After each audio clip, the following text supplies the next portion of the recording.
আমরা আমাদের সহকর্মী জ্যাভলিন রয়েছেন, তিনি আমাদেরকে যানজটের খবরাখবর জানাবে। ভোট উপলক্ষে আগামীকাল থেকে ছুটি দেওয়া হয়েছে, কিন্তু আজকের দিনে যেহেতু অফিস চলবে, নিশ্চয়ই এই সময়টাতে রাজধানী ঢাকায় যারা অফিসগামী তারা বেরোতে শুরু করেছেন। তাদের জন্য একটু ট্রাফিকের খবরটি জানাবেন জ্যাভলিন, এবং সেই সাথে ওয়েদারের খবরও, ওয়েদার আপডেটটিও একটু জানাবেন। আজকে বায়ুর মান কেমন রয়েছে ঢাকা সহ বিশ্বের অন্যান্য শহরে, সেটি একটু জানতে চাই। ধন্যবাদ তামান্না। আপনি যেটি বলছিলেন যে গত 2-3 দিন 4 দিন বিভিন্ন সড়কে যেহেতু আমাদের প্রার্থীরা বেরিয়েছিলেন, গণসংযোগ করেছেন এবং বড় বড় মিছিল দেখেছি, জনসভা দেখেছি, সে কারণে চাপটা কিছুটা বেশি ছিল। তবে আজকে এখন পর্যন্ত আমরা যেটি দেখছি চিত্র, জায়গায় জায়গায় আমরা হলুদ এবং লালের এক ধরনের নকশা দেখতে পাচ্ছি সবুজের মধ্যে। এখানে কিন্তু দিনের আলামতটি শুরু হয়ে গেছে। আপনি দেখবেন যে ফার্মগেট থেকে কারণ বাজারের যেই সড়কটি রয়েছে, এখানে ইতোমধ্যেই আমরা দেখছি যে বাংলা মোটরের সামনে থেকে একেবারে কারণ বাজার পর্যন্ত এখানে একটা তীব্র যানজট তৈরি হয়ে গেছে। একইভাবে পান্থপথ থেকে কারণ বাজারমুখী সেখানেও কিছুটা জটলা রয়েছে। হাতির ঝিল থেকে এফডিসির সামনে হয়ে যে রোডটি কারণ বাজার পৌঁছেছে সেখানেও জটলা রয়েছে। ফার্মগেট থেকে যেই তেজগাঁর যে সড়কটি রয়েছে সেখানেও আমরা দেখছি যে মোটামুটি ফার্মগেট এবং বিজয় সরণির আশপাশের এলাকা, এখানে কিন্তু ঠিক যে মোড়গুলোতে রয়েছে বা ইন্টারসেকশনগুলো রয়েছে সেখানে আমরা দেখতে পাচ্ছি যে ইতোমধ্যেই ট্রাফিকের জটলা শুরু হয়েছে।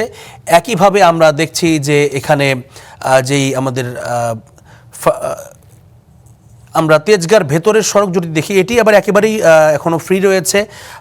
এর পাশাপাশি আমরা মগবাজারের যেই রোডটি দেখছি সেটিতে মোড়গুলোতে কিছুটা আমরা দেখছি জ্যাম তৈরি হচ্ছে। এলিভেটেড এক্সপ্রেসওয়ের যে ল্যান্ডিংগুলো, সেই ল্যান্ডিংগুলোতে এক ধরনের চাপ আছে। এছাড়া আপনাদেরকে দেখিয়ে রাখছি যেই মহাখালী এলাকা অর্থাৎ বাস টার্মিনালের যে এলাকাটি আছে, এখানে এখন কিন্তু ইতোমধ্যেই যানজট শুরু হয়েছে। এবং একইভাবে আমরা নিউ মার্কেটের পাশাপাশি এখানে সরকারি বাংলা কলেজের সামনেও দেখছি এখানে বেশ খানিকটা জ্যাম রয়েছে। অর্থাৎ আপনি খেয়াল করে দেখবেন যে বাস কাউন্টার যেগুলো আছে, প্রতিদিন সকালবেলায় এই সময়ে অন্যান্য সড়কের চাইতে সেই বাস কাউন্টারের প্রবেশ এবং প্রস্থানের মুখে যানজটটা বেশি আমরা লক্ষ্য করি।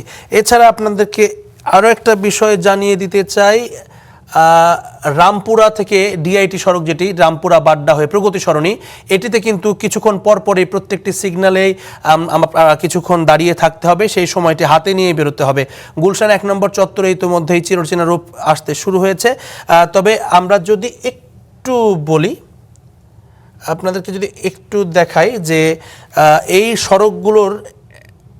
সড়কগুলোর সচরাচর যে ভিউটি থাকে অর্থাৎ টিপিক্যাল ট্রাফিক যেটি থাকে সেটি কিন্তু এই রকম চিত্র থাকে এই সময়ে। তবে আজকে আমরা সেই তুলনায় কিছুটা কম দেখছি। অর্থাৎ লাইভ ট্রাফিকে আমরা যদি যাই তাহলে বেশ কিছু জায়গা কিন্তু এখনও খালি রয়েছে। অর্থাৎ অন্যান্য দিনের তুলনায় বা সচরাচর এই সময়ে যেই ধরনের যানজট থাকে তার চাইতে আজকে ঢাকায় যানজট কম। এর পেছনে কারণ হতে পারে যেটি কালকে থেকে ভোটের ছুটিটি শুরু হয়ে যাচ্ছে আনুষ্ঠানিকভাবে, এবং অনেকেই কিন্তু ভোট প্রদান করবার জন্য বা এই ভোট উৎসবে যোগ দেওয়ার জন্য নিজের আসনে যেখানে তারা ভোটাধিকার করবেন সেখানে কিন্তু চলে যাবেন।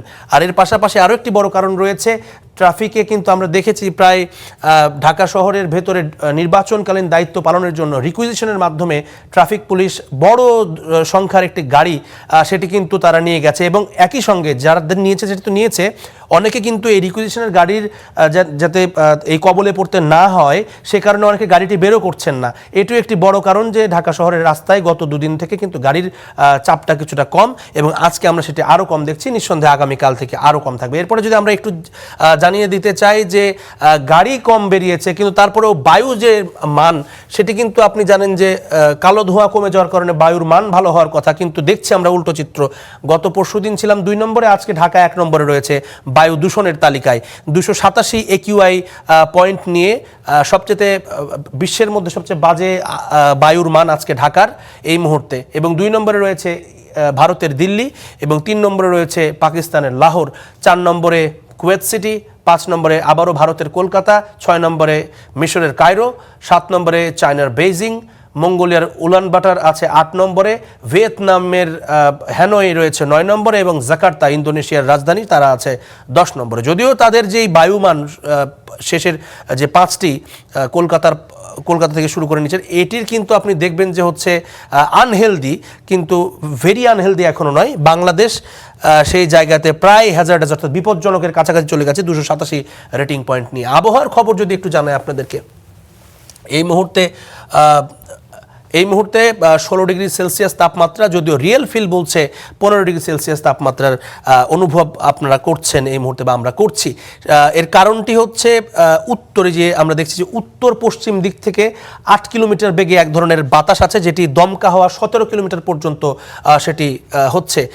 তো এই কারণে যখন সেই দমকা হাওয়াটি আসছে তখন শীতের অনুভবটিও বেশি হচ্ছে। তবে দিনের পরবর্তী অংশে গিয়ে আমরা দেখব প্রায় 28 ডিগ্রি সেলসিয়াস পর্যন্ত তাপমাত্রাটাই উঠবে, অর্থাৎ 16 থেকে 28 মোটামুটিভাবে 12 ডিগ্রি সেলসিয়াস তাপমাত্রার দিনের সর্বোচ্চ এবং সর্বনিম্নের ভিতরে একটা তফাৎ রয়েছে, যে কারণে কিন্তু বিভিন্নভাবে আমাদের অসুস্থ হয়ে পড়ছে, বিশেষ করে যারা শিশু রয়েছে কিংবা বৃদ্ধ রয়েছে তাদের ক্ষেত্রে বিশেষ সচেতনতা প্রয়োজন এই আবহাওয়াটির সময়। আমরা দিনের সর্বোচ্চ যে তাপমাত্রা সেটি মোটামুটি হবে 1টা থেকে 2টো 3টে পর্যন্ত আমরা দেখতে পাবো। তো মোটামুটিভাবে আবহাওয়ার পরিস্থিতি এটিই ছিল। বায়ুর মানের আসলে সুখবর কিছু দেওয়ার নেই। 1 নম্বরে ঢাকা দূষণের তালিকায়, আর ট্রাফিকে যারা বেরোচ্ছেন এখন কাজে তারা মোটামুটি খুব স্বচ্ছন্দেই যেতে পারবেন তাদের অফিসে। এই ছিল আমার কাছে মোটামুটিভাবে ট্রাফিক, বায়ু দূষণ এবং আবহাওয়ার সবশেষ আপডেট। তামান্না। জ্যাভলিন, ধন্যবাদ আপনাকে। যদিও আপনি খুব একটা স্বস্তির খবর জানাচ্ছিলেন না, তবুও খবর জানানোর জন্য ধন্যবাদ।